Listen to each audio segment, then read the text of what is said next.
Olá a todos, esse é o segundo episódio do CBcast Nota de Rodapé, o essencial nas entrelinhas. Hoje nós temos um convidado especial, Tiago Filipe de Carvalho Cordeiro. Ele é unaiense, né, Tiago? Unaiense. Ele, ex-fiscal tributário do município aqui de Unai, ex-servidor do Tribunal de Justiça de Minas, aprovado para analista judiciário, na área judiciária também. Atua no TRF1 aqui em Brasília, no Tribunal Regional Federal, foi aprovado em vários concursos e ele hoje está aqui conosco para falar sobre a Bíblia. Nós temos uma parte especial que ele vai falar, né, Tiago? E com muita satisfação aqui eu recebo, muito obrigado pela participação. É a segunda participação do Tiago. O primeiro foi no CBcast, falando sobre dicas para os concursos públicos. O Murilo vai colocar esse episódio no link aí abaixo na descrição desse nosso vídeo, né? Para quem quiser acompanhar também o Tiago na parte dos concursos públicos. E hoje aqui ele veio falar conosco no Nota de Rodapé sobre Carta aos Romanos, né? De apóstolo Paulo aos Romanos. E, Tiago, por que você escolheu esse tema para conversar aqui conosco, esse livro da Bíblia importante, e qual a relevância dele para todos nós? Perfeito. Primeiramente, gostaria de agradecer aqui o convite, a oportunidade de poder estar aqui hoje falando. Eu estou aqui na condição de um leitor amante da palavra de Deus, da Bíblia. Não sou teólogo, mas na medida do possível estaremos aqui discutindo sobre esse livro.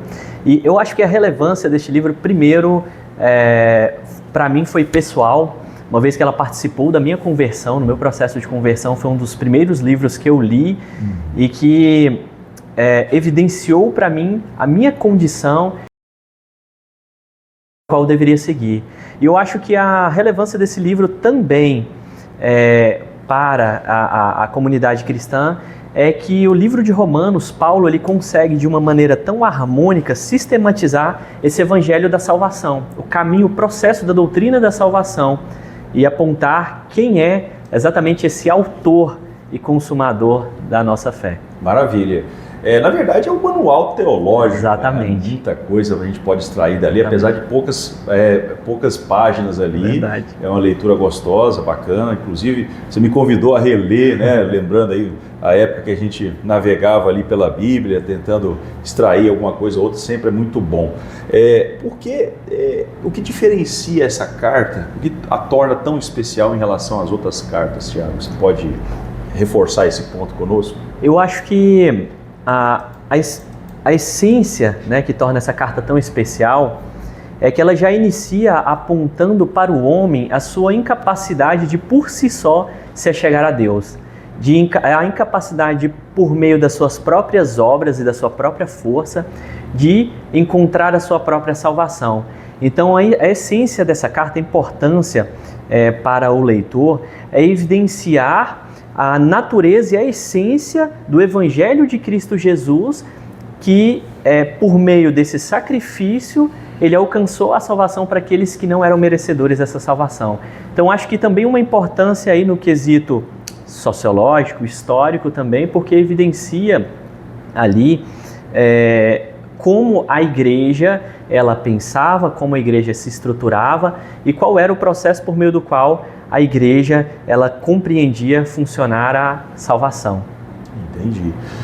Tiago, a história então conta que essa carta de Romanos transformou a vida de figuras importantes como Santo Agostinho, como Lutero.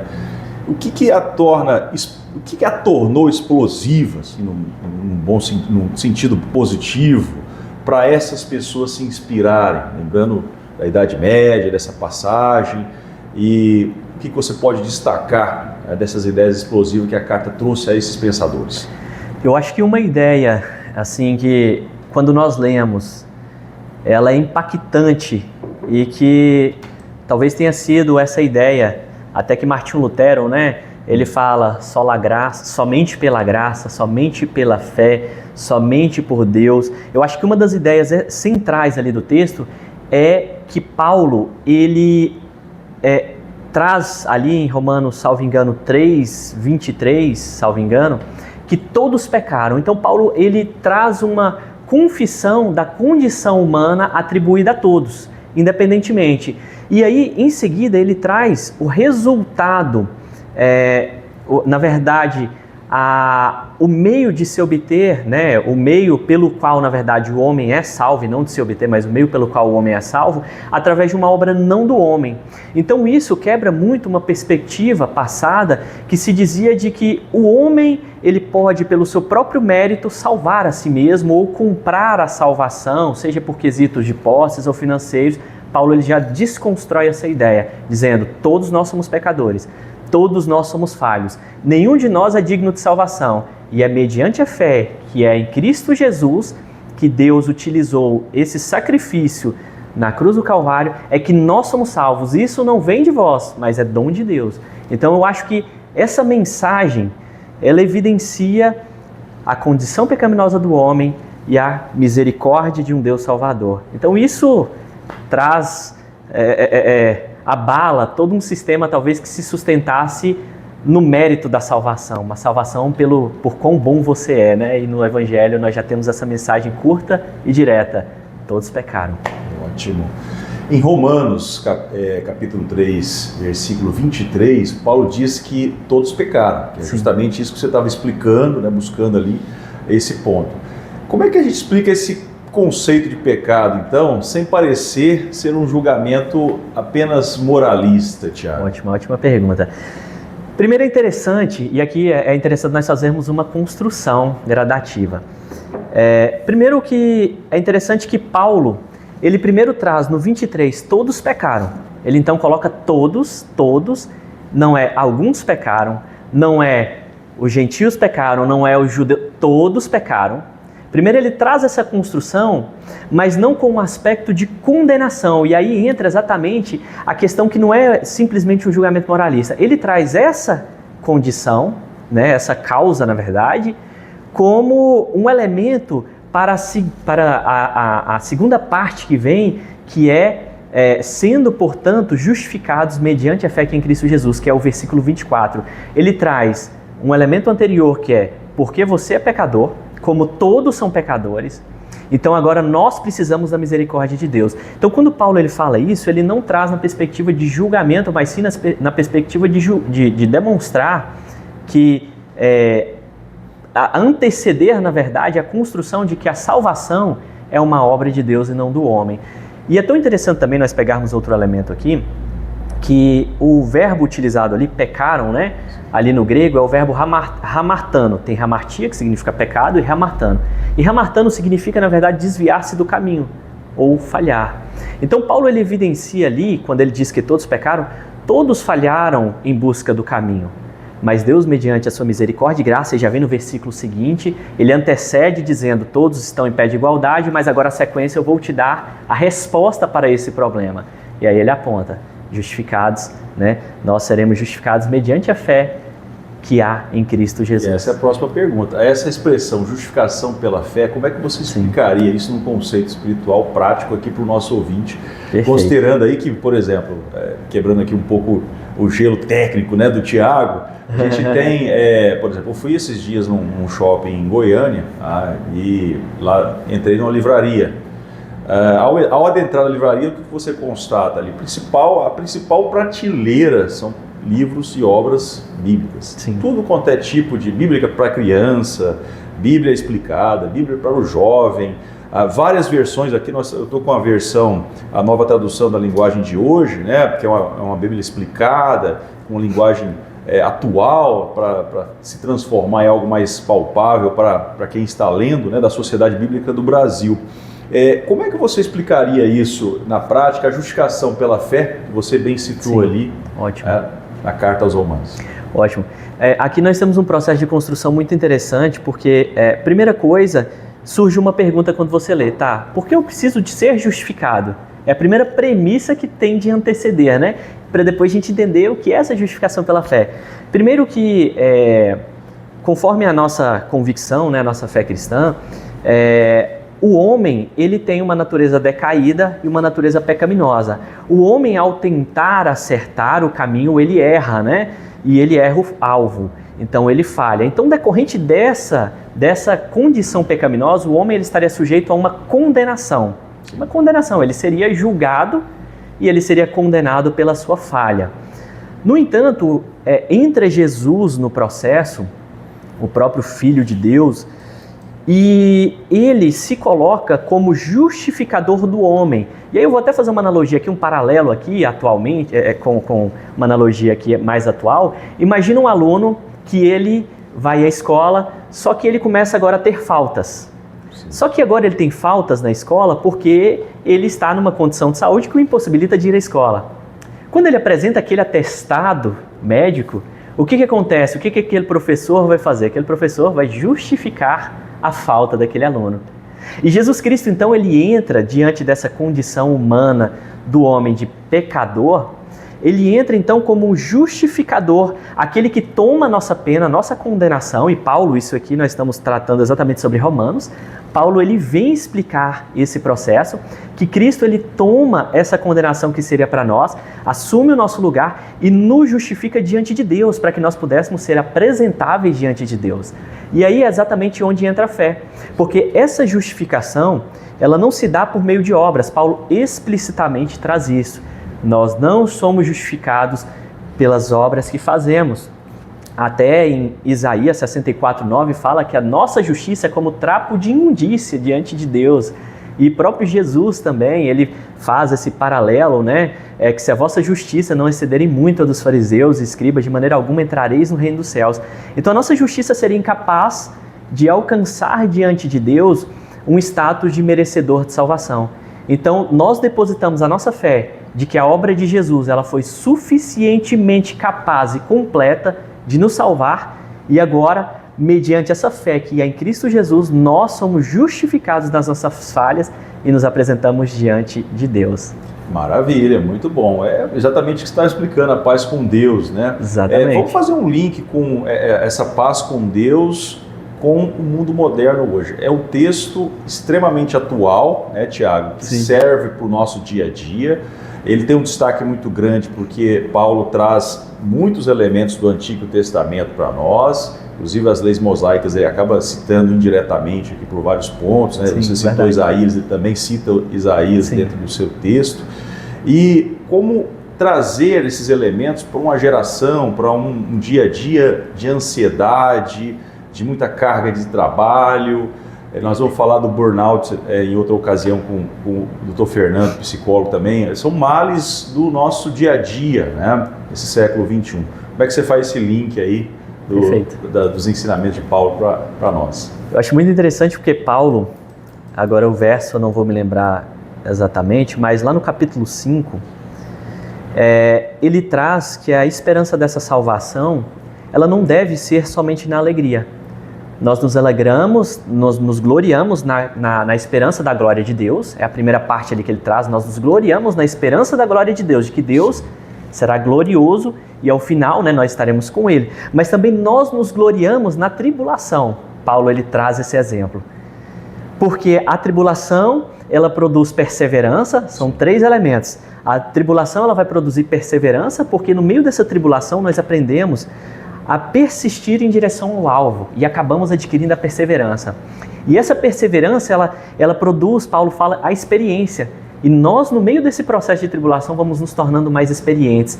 E ao final, Paulo fala que a experiência, ela produz esperança. Exatamente. Então, nesse contexto atual de dor, sofrimento e angústia, nós vemos que a palavra de Deus e essa justificação que há em Cristo Jesus para a nossa condição falha, se revelam também como elementos que nos trazem alívio e conforto em meio a essa adversidade. Perfeito. E dentro dessa fala, né, Tiago, ele até coloca isso expressamente. Sim. É muito bom porque é um texto muito simples de compreender. Claro que tem muitas coisas por trás de tudo isso, e tal, mas a forma de escrita que aqui traduz difere um pouquinho dos outros elementos, até do contexto bíblico. Mas tem uma parte que eu acho muito interessante, que é que ele fala o seguinte: isso vai te dar todo o caminho para você pecar cada vez mais e continuar pecando, porque você sempre vai ser libertado por Deus. Ele mesmo responde, um sonoro não, de maneira alguma. Né? Exatamente. Então isso é muito bacana. A fé pelo ouvir, tá? E aqui nós estamos difundindo aqui elementos bíblicos. Nós sabemos que a teologia, que é o estudo de Deus, ela precisa ser incrementada com a fé. Sem a fé não adianta nada você querer, inclusive, falar ou ser erudito, ou enfim, trazer elementos que às vezes até a gente não compreende isso do fundo do nosso coração. Acho que o importante é você estudar com a fé, né? E claro, a humildade ele também traz para nós a todo momento aqui, né? Talvez uma desconstrução que ele faz é não ficar muito formal nas instituições e trazer o ser humano enquanto ser humano na condição de ser humano, né? Tanto é que ele coloca lá judeus, não judeus, essa carta que ele manda todos iguais, como todos sendo iguais. Muito bacana.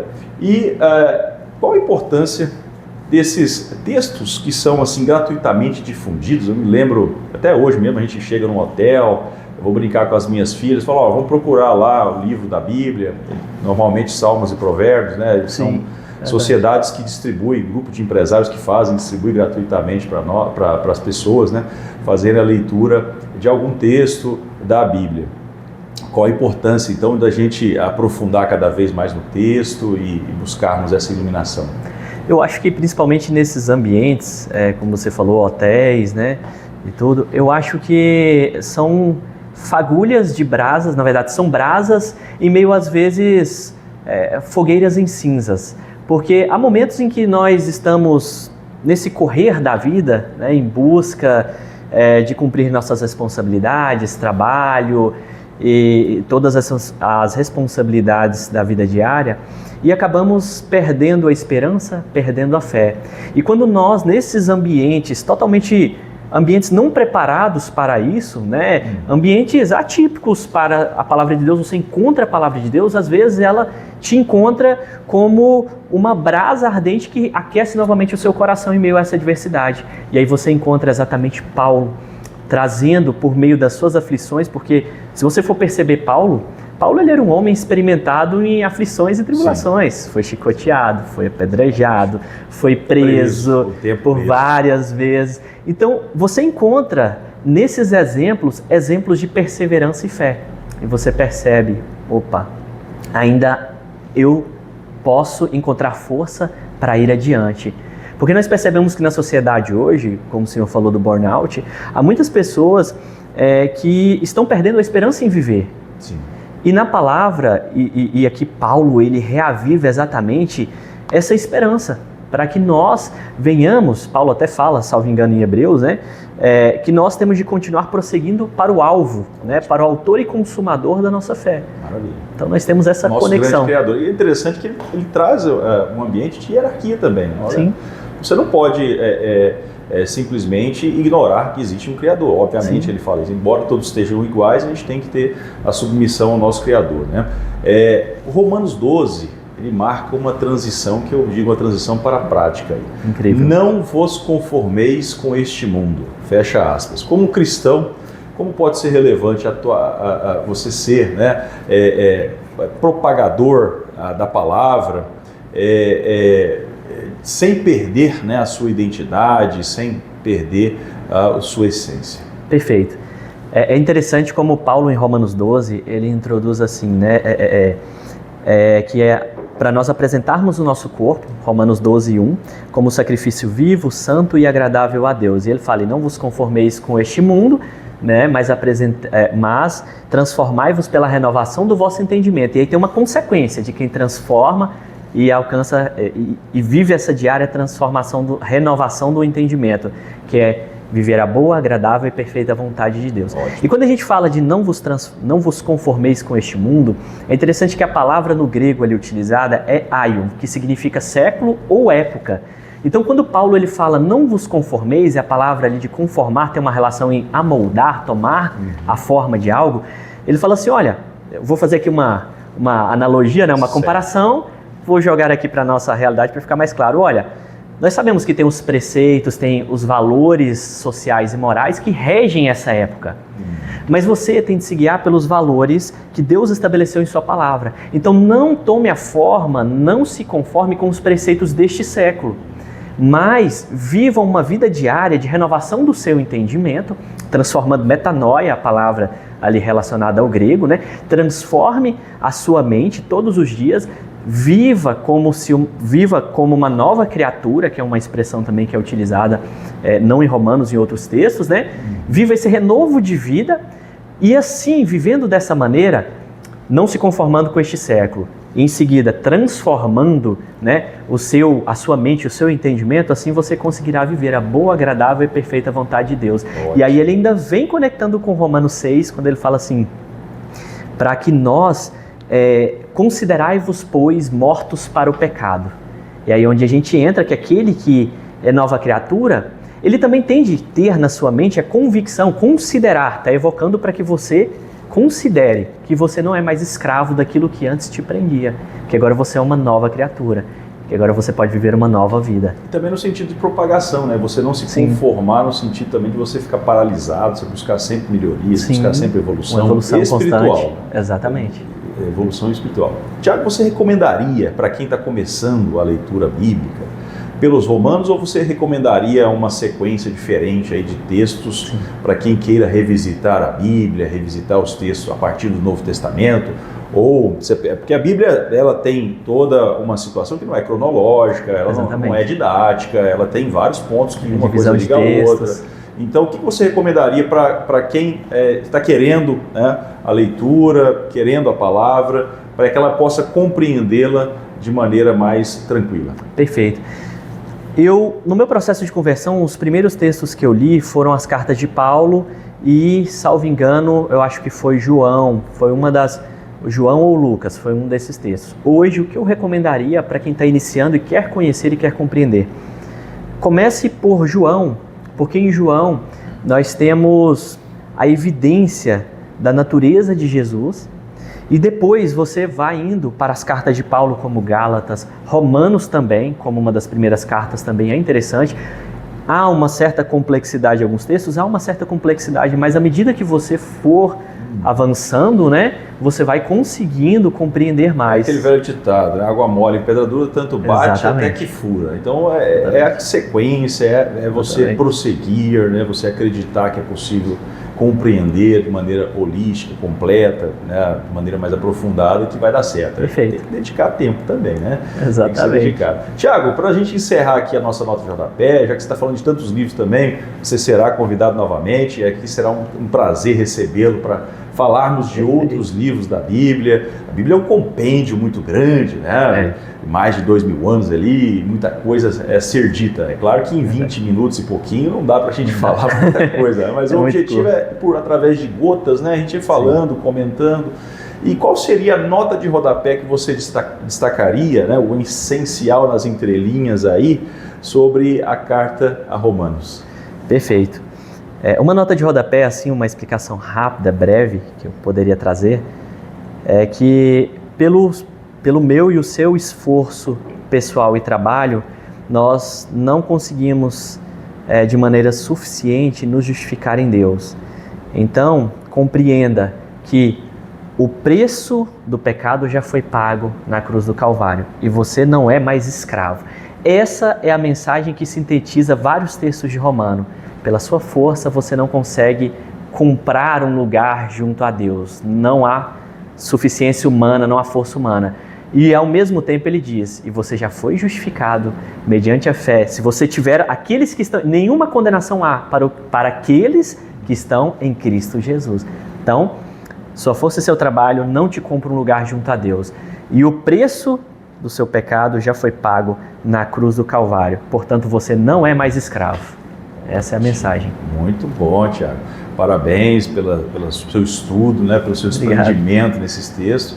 Quer dizer, e nada disso te prejudicou na sua profissão. Aliás, ajudou, né, Tiago? Perfeitamente. Foi crucial para o seu desenvolvimento profissional. Quer dizer, é possível conciliar duas coisas, né? O estudo da espiritualidade e a nossa profissão. Aliás, é altamente recomendável. Com certeza. Então, obrigado, Tiago, Felipe, aqui novamente no CBcast. Peço que a audiência, nossos ouvintes, acompanhem também o CBcast passado, que ele fala de concursos públicos. O Tiago tem uma facilidade com os concursos e esteja aqui conosco novamente. Obrigado. Obrigado, eu que agradeço, pessoal. Tchau, tchau.